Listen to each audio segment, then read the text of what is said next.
Hello baseball fans and welcome into another episode of the British Baseball Podcast. But before we get into today's conversation with British artist Andy Brown, I'd like to invite each and every one of you to subscribe to the show and wherever you can, leave a lovely review.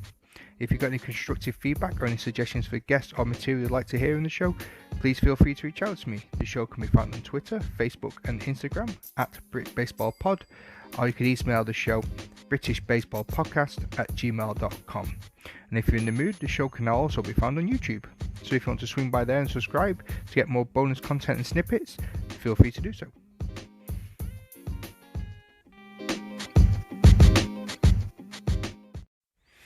So this episode was recorded a few weeks ago, before all this pandemic craziness has swept the globe, and a lot of plans have now likely changed for everyone, my guests included.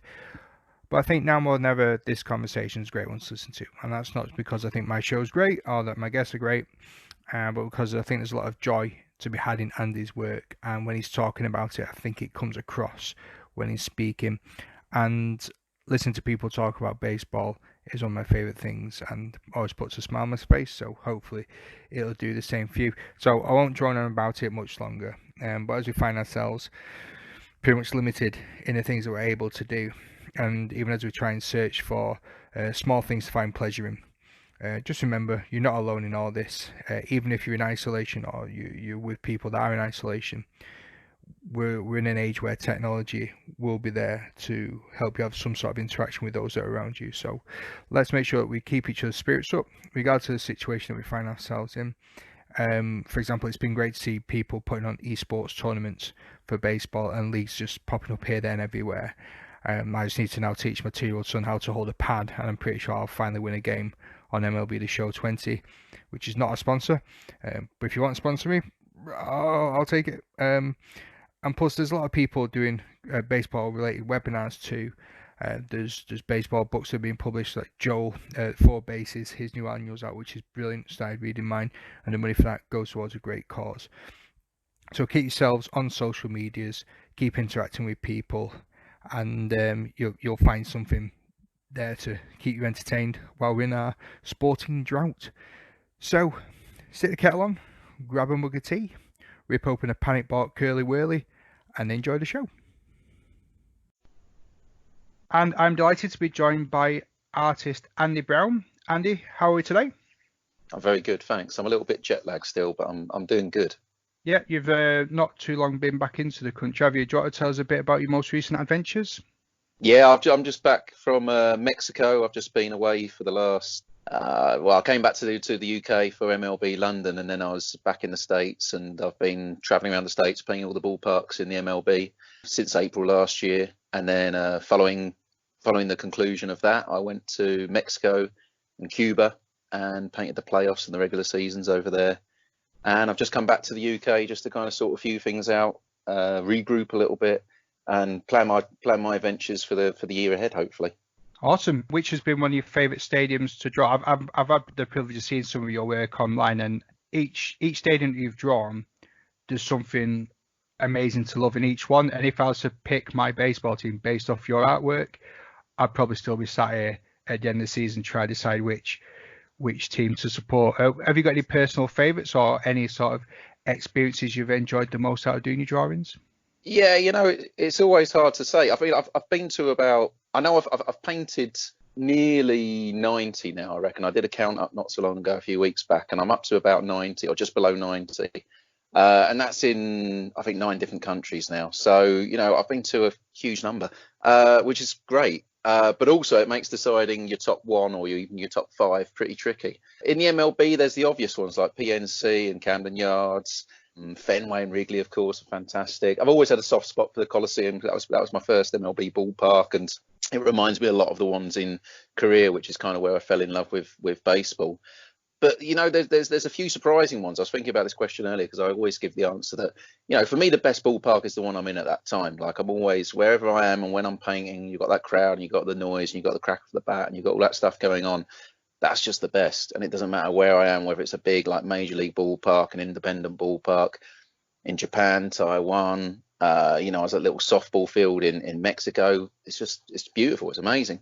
But on the recent trip to the States, Kauffman Stadium, the Royals was really good, really beautiful, real cool, old school kind of looking diamond. Target field of the Twins. That was a pretty. That was a surprising one in the fact that I didn't realize how cool, how kind of cool it was. I didn't think it looked that good on the TV coverage, but actually I really enjoyed being in Minnesota and with the Twins. And then Globe Life Field or Globe Life Park, the Rangers in Arlington. That was a really neat stadium, very very unique, and that's kind of what I like. I like the stadiums that stick out, the ones that are slightly different. And that's great with baseball because generally all the stadiums do stick out. None of them are exactly the same dimensions.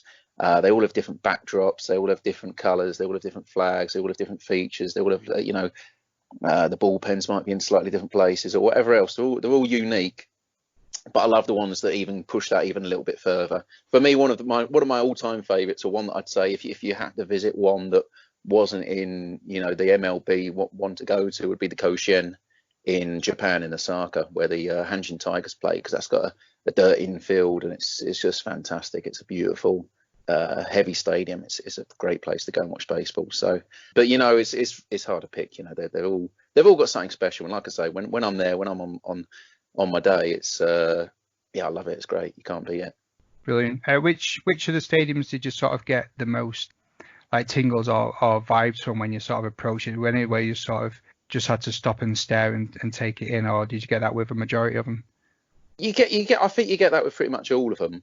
I think that you get those special moments in the game though, where you really get those tingles, and just that I was just in the winter leagues in Mexico. It was game 5 in Mazatlan, and it was the Venados versus the Tomateros, and it was game 5, and it was the 8th inning, and the Tomateros pitcher just couldn't throw a strike, and he just kept walking guy after guy after guy, and then he walked in the tying run, and the atmosphere that the noise that the crowd was making, the atmosphere in that ballpark that night was like nothing I've experienced before. Like I couldn't paint anymore. I just had to stop because everything was jangling, and this guy trying to throw a pitch. I mean, he was still throwing high heat. It was still like mid-90s stuff, but he just couldn't get it over the plate.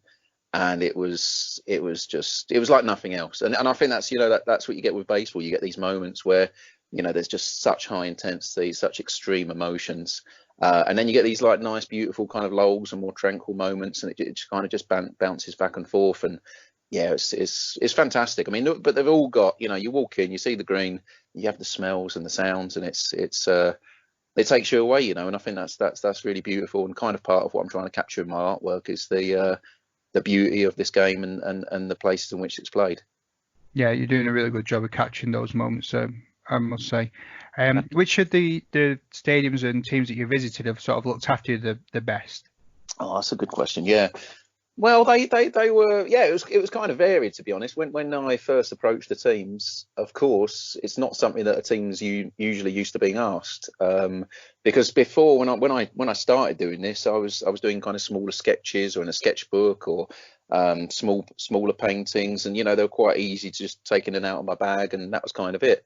But nowadays, for my trip around the States, I wanted to go in with a good size canvas, which was usually about, I don't know, 28 inches by 20 or so, around that sort of size, so pretty big, and then with a pretty big easel, like a plein air easel, so one you can carry but still pretty big. So it was kind of unusual. So when I first approached the teams, I got a mixed response, I guess. Some teams completely ignored me, some teams were very, very open, and then the same when I was there. I mean, I've got to say that the Arizona Diamondbacks were superb, the Royals were very good, the Phillies were very good.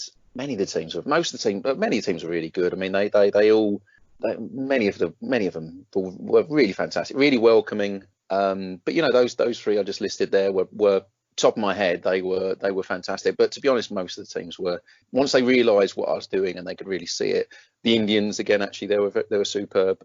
But yeah, they were very welcoming and they were very open to it. And I think it was the Indians. I even had a police escort. I couldn't go anywhere without these 2 policemen with me, which was, it's kind of funny. And the police kind of liked it because they said it was kind of an easy night, so they didn't have to worry too much. They just had to walk around with me, so it was fine. But those teams were great, and yeah, I mean, nowadays the more places I go, the more I find that people are very on board and that they can see that I'm serious about it and see that what I'm trying to do. I hope, and more teams are helping me out, so it's really good.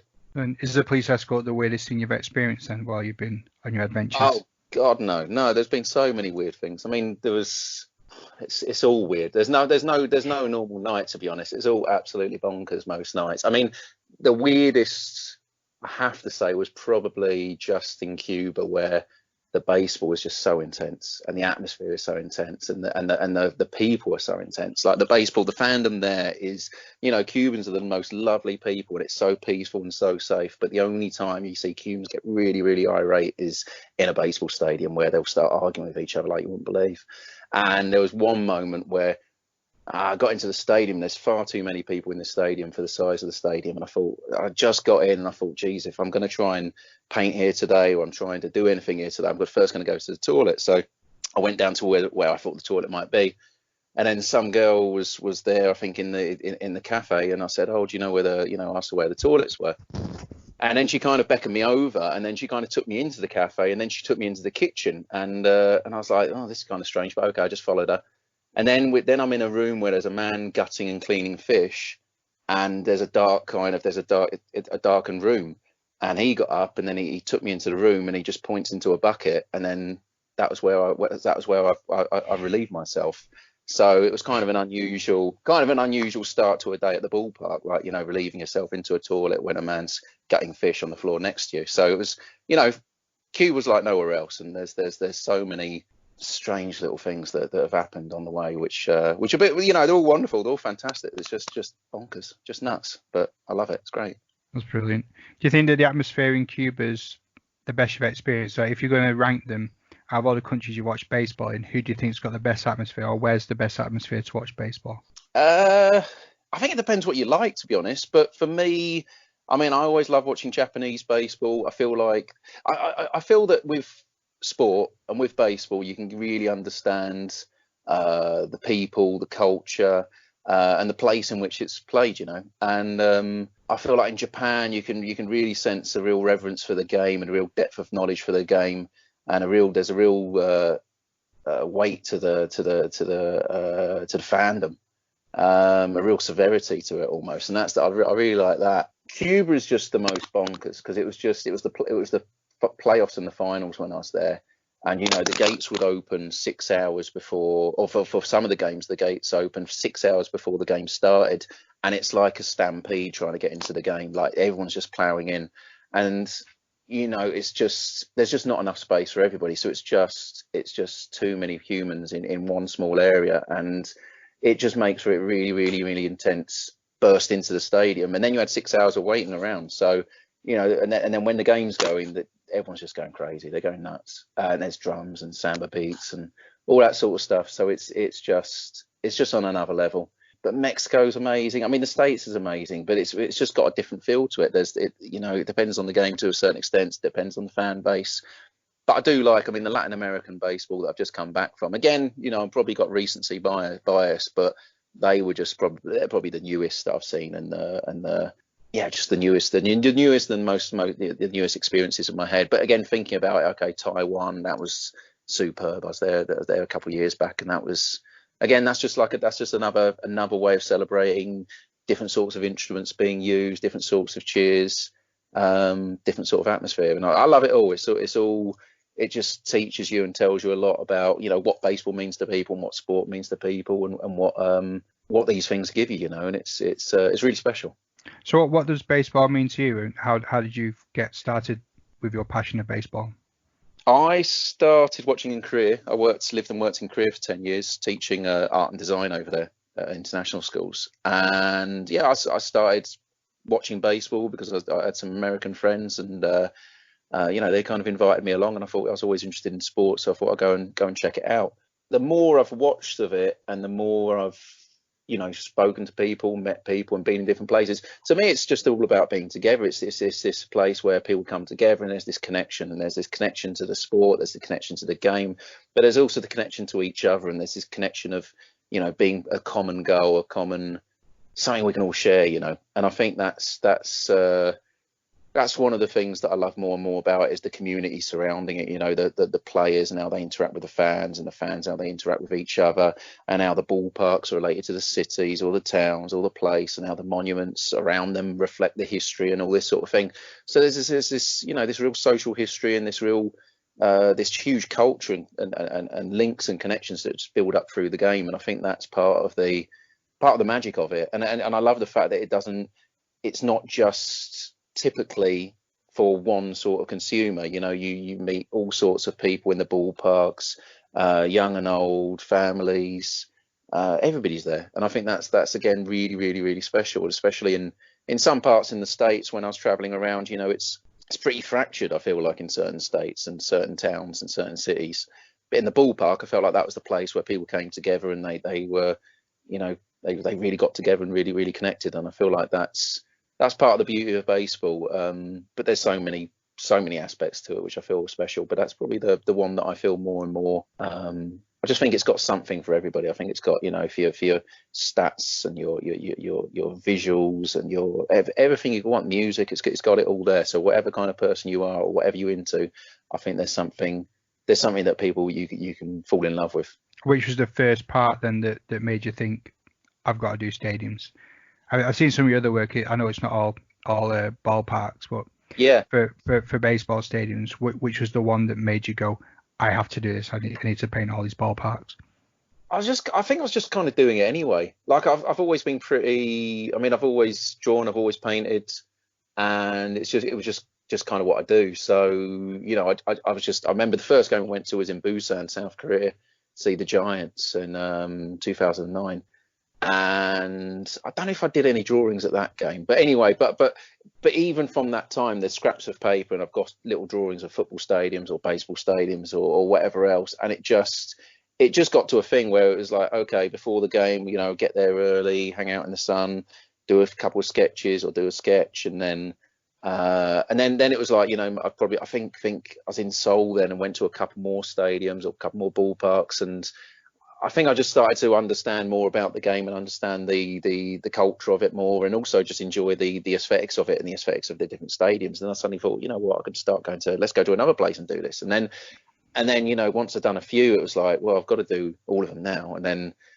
I found out, you know, of course, Japanese baseballs, and it was like, okay, I'll go to Japan. And then, you know, did a few over in Japan, and then that was great. So I was like, okay, I've got to do them all in Japan now. And then I did them all in Japan, and I was like, okay, now I've got to do the outside of all of them in Japan. So you start doing that, and then just got bigger and bigger and bigger. So it just kind of consumed me, I guess, and became kind of what I do.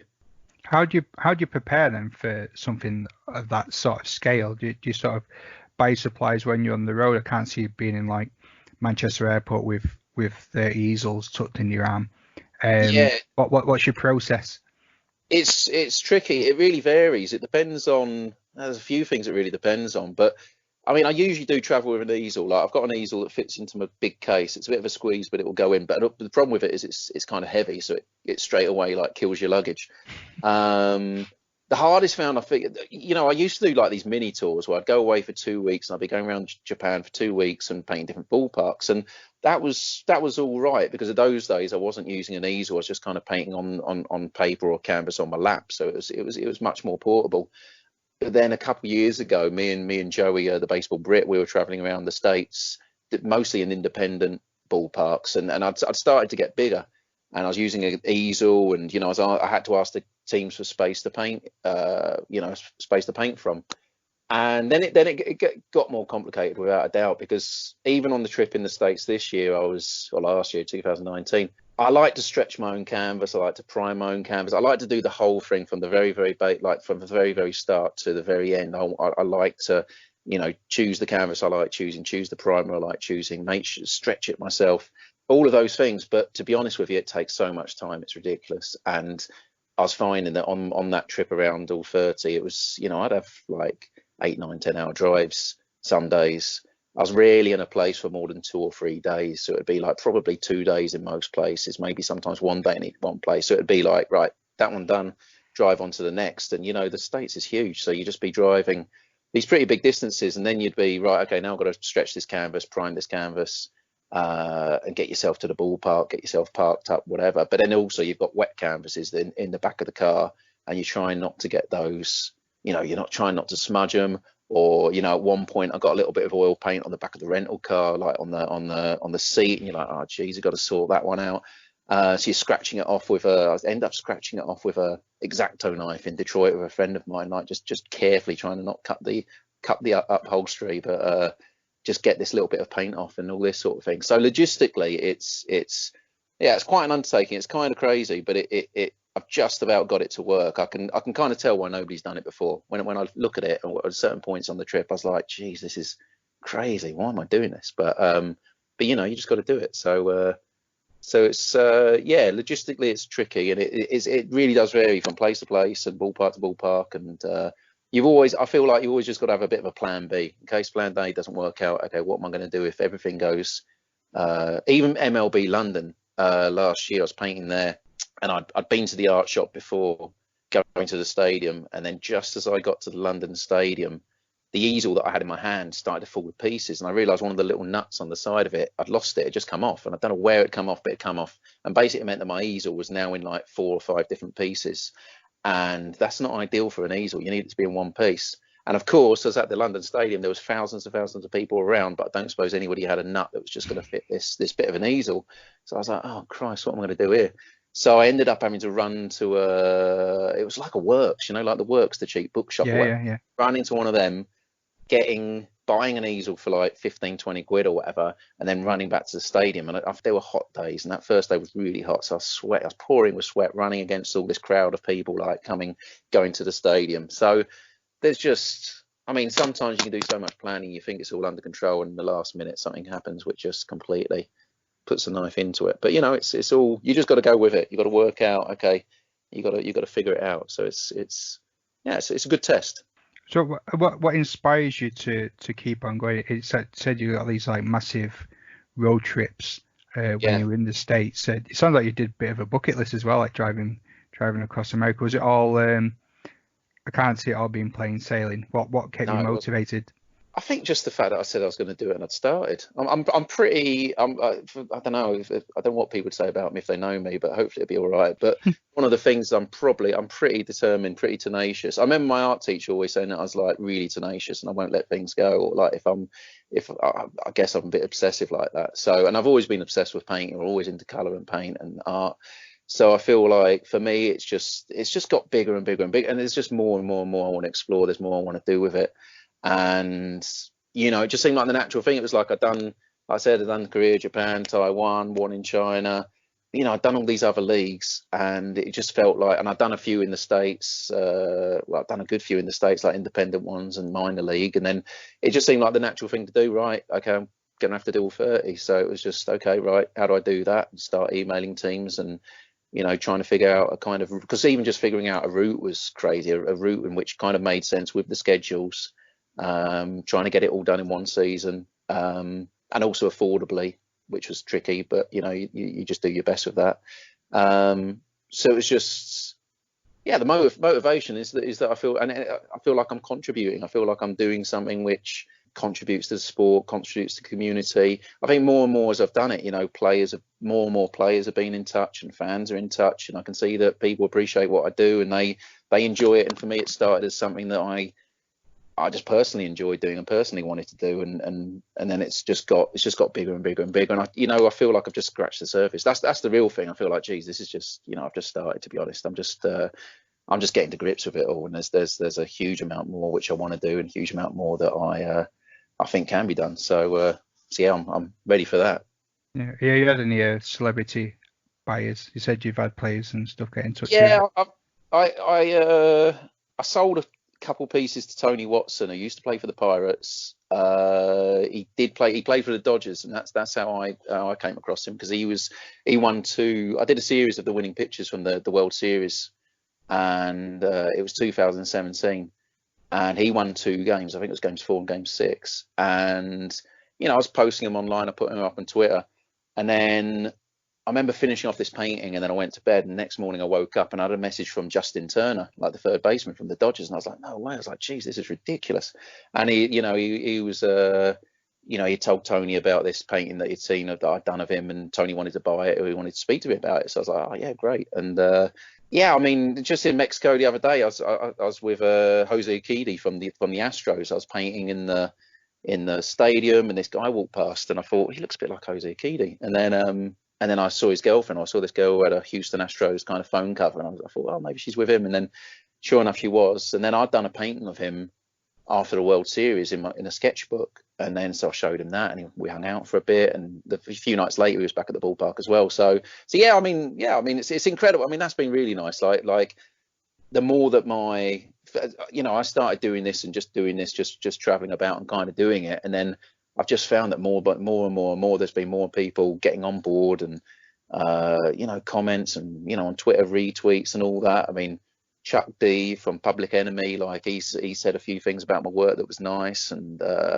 yeah, it was interesting when the players started. I was painting the players, and then all of a sudden the players wanted to see my work and see me and meet me and talk to me about it and stuff like that. So I kind of know they appreciate it and like it, and I appreciate and love what they do. So it's yeah, it's pretty amazing. I mean, I mean, I used to teach art, and I think art is the greatest, or the greatest way to express yourself. But also, it can open doors, and it can get you in places that you never think are possible. It's completely unlimited, and I think that's the beauty of life, and I think that's the beauty of how I approach what I do, and that's what I want to keep doing. It's just great. It's great fun. It's just amazing. It's great fun. I think it's important, and I think it really contributes to the history of this game, and the culture of the game, and hopefully says a bit about the national pastime and about the world at this point in time.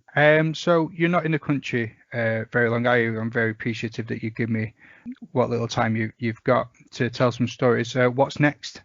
Yeah, I go back to Mexico in early April, and that's to work with a team, the Pericos de Puebla, which is a city just south of Mexico City, and I should be there doing 3 games with them.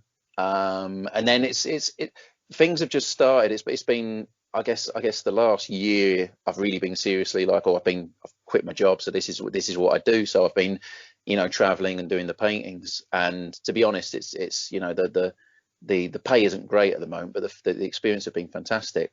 But now it's just got to the point where in Mexico I've got a few contacts there now, and because of the press I've got there, teams are now getting in touch with me, and I'm starting to line up a few actual pieces the way I'll be going, and I'll be working with the teams more closely. So I'm doing a few games with the Pericos in early April. That's their opening series.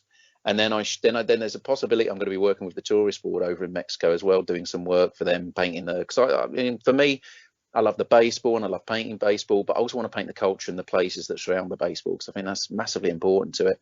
So I'm going to be working with the tourist board, maybe doing a little bit of stuff for them. And then there's MLB Mexico. So again, I'm talking to a couple of people over there about being at those games. They're at the amazing new stadium in the Diablos, the Red Devils play there, and they've got a fantastic stadium that's just been built. So I'm hopeful that I'm going to be there painting the 2 MLB games, and then painting for the Diablos. And there's a few other bits and pieces that might be on the horizon as well, which are looking really good, really exciting. So I'm hoping, but I'm just at the point that's kind of why I'm back here now, sorting out a few things and just making everything, just lining things up. So, but yeah, I mean, some of it is that I'm probably got a few things sorted out until early May, and then after that I'll be seeing where's best to be, and where the best options are, and also just looking for new opportunities, sports brands or teams or leagues to work with, or events anywhere. So yeah, who knows? I mean, the future's a little bit undecided, but it's shaking up a little bit. But that's part of the fun at times. I don't really know exactly what it's going to be, but can't wait. Yeah, Bacon. It sounds really exciting. I like to leave the last word open to my guests. Is there anything else you'd like to put out there before we go? No, I mean, if people are interested in my work and want to see it, then please take a look. It's andybrownstadiums.com. My Twitter handle is at Andy B as an artist. I'm on Instagram, Andy Brown as an artist. So yeah, if people want to check out my work, then please do. I feel like on my website, I've got artwork for sale. I've got originals. I've got all sorts of bits you can buy, but you can get stuff on there from $30, which I guess is about 25 quid. And you can buy original pieces from $75. So there's hopefully something for everybody. So if anybody, has baseball and loves baseball and wants to help, then please have a look on there. And yeah, just please follow along and let me know what you think. Yeah, I've got my eye on a few pieces. Need to wait till payday, and I'll decide which my favourite is. I really like the Field of Dream ones that you've done. That's a special place. That's one of the most amazing places. I've travelled around a lot, and that was just, baseball or not, that was a real magical place. It's something special about that place. It's amazing. That brings us to the end of the show. I'd like to thank Andy Brown again, wonderful guest, for your time. Again, don't forget to check him out. Check out his Instagram stuff. Definitely check out his website to look at his work. It is beautiful. And throw a few quid his way to keep the adventures going. Andy, you're an absolute gem. Have a lovely evening. Thanks very much. Cheers for having me. Appreciate it. Take care. Ta-ra. Cheers. Bye. And there you go. I really hope you enjoyed that conversation with Andy. Please be sure to check out his work on his website, follow him on Twitter and Instagram, and I'll put all the links where you can find him in the show notes. I think once you've had a browse through stuff, you'll find there's a perfect gift in there somewhere for the baseball fan in your life. I've also been asking you, the loyal followers of the show, to contact me with your baseballing stories and tales of inspiration and hope through these dark times. Bernard Di Lorenzo has kindly shared his first chapter of the book that he's been writing. Friend of the show Lucy Chapman has submitted a short but sweet entry, along with former guest Gabo Erdos, who sent in 2 stories from his trips too. And also a lovely lady called Jennifer Curtin, who is a fan of Andy Brown's, has been reaching out to me on email, and she lives in San Francisco. She's given me permission to read out an email that she sent me as well. And because you suffered long enough with my soothing sulphur tones, I've got an audio delight for you now, as my better half and inspiration, Jocelyn, reads these out to you. Spoiler alert, she sounds not like me, so you're in for a treat. Thanks again for tuning in to the show and showing the podcast some love. I've got some awesome guests lined up and some more team reviews, plus an exciting piece on blind baseball in the future, which I'm sure you'll all be interested in. If you want to email any questions in for the guests, you know the drill. Hit me up on any of the social medias, or the email is britishbaseballpodcast@gmail.com. Don't forget, this show is all for you, and if you've got any suggestions or anything that you want to After spending 7.5 years in the army, I finally got out in October 1976 in Fort Polk, LA. We had already decided to move back to my wife's hometown of Liverpool, England. I'd not played baseball since I was 16 years old, and the army would only allow us to play softball, so I was not even thinking about the game. My first thoughts were about getting a job in a new country. Heck, I didn't even know they played baseball in England. While I was busy going on interviews for jobs, my wife soon got a job, and we were living with the in-laws at their house backed onto Bootle Stadium. Needless to say, being October, I did not see anyone on the stadium, let alone baseball. Move along to April, and my wife came home with a program from Matheson Mets advertising baseball in the area. It listed a couple of local teams, so I decided to try and make contact. The first one was Norman Wells of the Liverpool Trojans. I must have tried for about 20 minutes. The line was engaged the whole time. The second team was the Aintree Indians and Stan Williams. This was more productive. He said they were having training the next Wednesday, and I was to make my way along to the Geoffrey Humble Sports Ground on Long Lane. Little did I know that the Liverpool Trojans were training right behind the in-laws' house on the same day. Each time we would give him a can of Coke, shaken, not stirred, just to see his face when he opened it. I know, cruel, but it was funny at the time. Rob Orme took it in his stride, and before long he was hooked on baseball. Over the next couple of years, he became a rookie player and eventually a full-time member of the Braves, and he turned out to be a big asset to the team over the years, including being picked to play for the GB national team. This would be the start of a standing relationship with the US base for baseball for many years to come, or at least until the base decided to close and the team folded due to lack of personnel. It would see me, Chris, Rob Orme, and eventually Rob Alger move to the Trojans. A new era begins. Not playing baseball for a long time and only softball, it took me some time to get into the game. This was where I met Rob Alger, a young man from Skem who was a pitcher and had natural ability for a Brit. Chris Gee and his brothers Mike and Alan. Chris and Mike grew up in the States and played Little League, so were decent players. Alan, not so good, but wanted to learn. Chris was the catcher for the team and the captain. The Indians were not a great team, but they had loads of heart. Little did I know these three would be the mainstay of my baseball playing career in the UK. Playing for Stan Williams and the Aintree Indians was an experience, a mixture of rookies and a scattering of experienced players. At that time, Liverpool and the surrounding area had 6 teams playing in the North West League. The largest was Hull, who had a whopping 10 teams of different standards. It was the baseball capital of the UK. Into the first season at the Indians, I was asked to pitch. Boy, was I ever shown up. Being used to softball, I must have balked a dozen times. I just couldn't get used to the mound, which was made of old ash coke, which was really rubbish. Being an American, they all thought I could pitch. Boy, did I ever prove them wrong. I wouldn't take to the mound until I was with the Trojans, and we played in Bromsgrove, by which time I was well accomplished with pitching baseball. My time with the Indians was a learning curve for me. Because of a mixture of circumstances, the Aintree Indians folded a few years later, and me, Rob Alger, Chris, and Mike Gee moved to the Southport Bootleggers and started a new journey in our baseball careers. Run by John Bennett, it was another team of rookies, and the 4 amigos had to play with players who were not as developed as we were.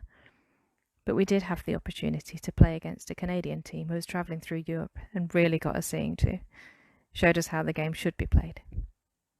At this time, we hooked up with an American from the US base at Burntwood in Warrington. Ozzy had heard about baseball being played in Liverpool and contacted Chris, who in turn had him come to the Bootleggers. This would be the first step into getting the Burntwood Braves up and running. They had a team years ago, the Burntwood Bees, but because of Army regs, they had to transfer to softball, which ended the team. After playing with the Bootleggers and getting our butts beat all the time, Ozzy checked into starting a team at the base. Because there was a lot of interest, the higher-ups decided to let them start a team. Naturally, me and Chris went to play for the base. Rob Alger decided to play for the newly formed Skem Tigers as it was close to home. While we were settling in at the base, a young man kept showing up at the home games and shagging foul balls into the farmer's field. Hi Matthew, just listened to my first podcast, yours. Episode number 1 was great. Good insight about what you plan to do and how you got involved in baseball. Excited to hear the Andy Brown episode on Monday. We'll watch social media for reminders, but no excuse not to. Have certainly got lots of time on my hands these days. Not sure if you've heard, but the San Francisco Bay Area is under shelter-at-home ordinances. That means you can only leave the house to grocery shop, to go to the pharmacy, or do essential work functions. Today is day number 6 of social distancing, aka being alone at home, with unfortunately no end in sight.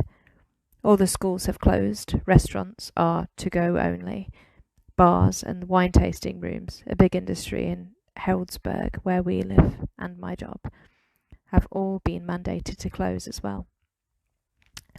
So, I know it's all for the best as we must isolate to stop this terrible virus, but it's getting a bit boring, and podcasts might be my new thing. We were fortunate enough to have been able to see a few spring training games in Arizona before baseball shut down. And while there, I bought a new mitt and signed up for the intramural softball team at home. Part of that was your influence. I've played softball for at least 10 years growing up, and I always really loved the sport. If you can do it as a relatively new player, I can surely get back into it now as well. Thanks for the motivation. Hope the season is not over before it begins. It's amazing how life has changed so dramatically in the past week. Scary times. I hope all is well with you and your family. Take care, and I look forward to more podcasts and hopefully the 2020 baseball season.